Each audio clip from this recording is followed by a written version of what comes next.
યાદ રાખ દોસ્ત કે આ દુનિયામાં કિંમત ચૂકવવી પડે. આ રિમોટ 2000 રૂપિયાનો હોય ને તો હું દુકાને જઉં ને અને કાકાને એમ કહું ને, કાકા મને બહુ ગમે, હા મને આપો ને, આપી દે. ના ના કાકા, એ રિમોટ મને મારું સપનું છે, કાકા પ્લીઝ મને આપો ને, આપી દે. કાકા પ્લીઝ મારે બહુ ઉપયોગ આવે, મારે સરદાર સ્મૃતિ ભવનમાં પ્રોગ્રામ હોય ને તો મારે બહુ કામ થઈ જાય, મારે ત્યાં જઈને એન્ટર ન કરું, પ્લીઝ કાકા આપો, આપી દે. 2 કલાક કગડું આપે. કેમ? મને ગમે છે, આપે ના. ક્યારે આપે? 2000 રૂપિયા આપ, કગડવું ના પડે, તરત આપી દે. યસ ઓર નો? બિલે આપે, ગેરંટી આપે, વોરંટી આપે, કેમ કે એની કિંમત 2000 છે. બસ એટલી વાત છે દોસ્ત કે તારા જે સપના છે ને એ સપનાની પણ એક કિંમત છે. જે દિવસે કિંમત તું ચૂકવી દઈશ ને એ દિવસે સપનું તારું હકીકત બની જશે. ક્યોંકि ઇતના આસાન હોતા તો હર કોઈ કર લેતા. તારે તારી બુદ્ધિને એક કરવા માટે, બેટા સાંભળ, બુદ્ધિને એક કરવા માટે તમારે એ તમારા બુદ્ધિને હોળી જેમ ખીલ્લે બાંધે છે એમ તમારે તમારા જિંદગીના હેતુ, પર્પઝ, વાય, કારણની સાથે બાંધવી પડશે. એમ જ નથી થતું યાર. ઇતના આસાન હોતા તો હર કોઈ કર લેતા યાર. દોસ્તો, હોળીની જેમ જો આપણે આપણા મનને બાંધીએ તો આ ડિસ્ટ્રેક્શન પણ આપણને કંઈ જ ન કરી શકે. પણ છતાં મારે તમને સમજાવવું છે કેવા કેવા લોકો રસ્તાઓ કાઢતા હોય છે. સુરત એસવીએનઆઈટી નો દીકરો, હું વારે વારે એસવીએનઆઈટી ના ઉદાહરણ એટલે આપીશું કે તમે સુરતના છો, આપણે બધા અને એસવીએનઆઈટી થી પરિચિત છે. મારા મિત્ર જયવીર ગઢવી એનું નામ, કચ્છનો આ દીકરો.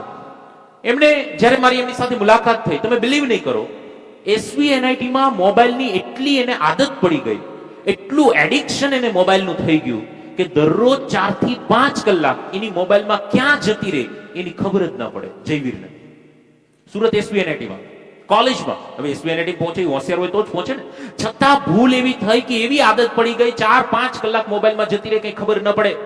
અને એક દિવસ જીવનમાં ખટાક થયું, નક્કી કર્યું, જે બાલ્ય લૂંટારો વાલ્મીકી થવા માટે ખટાક થવું પડે. હાલો, કોઈ પણ એવરેજ વિદ્યાર્થી, આ તમે જોયું 0 થી 70% નો દીકરો 90 એ પહોંચે, 78 વાળો 99 પહોંચે, ખટાક થાય.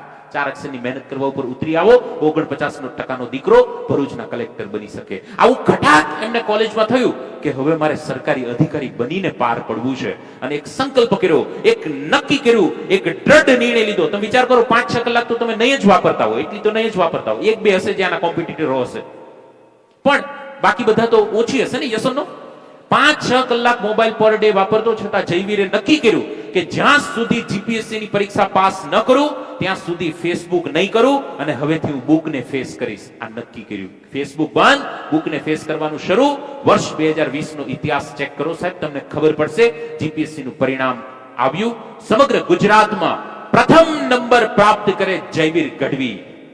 5-6 કલાક મોબાઈલ વાપરનારો દીકરો આજે જીપીએસસી માં પ્રથમ નંબર પ્રાપ્ત કરી અને અત્યારે ડેપ્યુટી કલેક્ટર થઈને બેઠા છે. મોબાઈલ એટલું તમને કરાવી શકે, જો મુકાઈ જાય અને એનો સમય બચાવી લો તો ડેપ્યુટી કલેક્ટર સુધી બનાવી જાય. અને બાકી તો આ તો છે જ. એમણે આ બંધ કર્યું અને આમ શરૂ કર્યું, એટલે આજે લોકોએ આમ કરવાનું શરૂ કર્યું. સમજાય છે? આમ. અને તારે નહીં કરવાનું, તને કોઈ કરે. સમજાય છે? એના માટે આ બંધ કરવું પડે, આ શરૂ કરવું પડે. અને જો છતાં તું આ ન શરૂ કરે તો તને લોકો સમજાણું કે ના સમજાણું?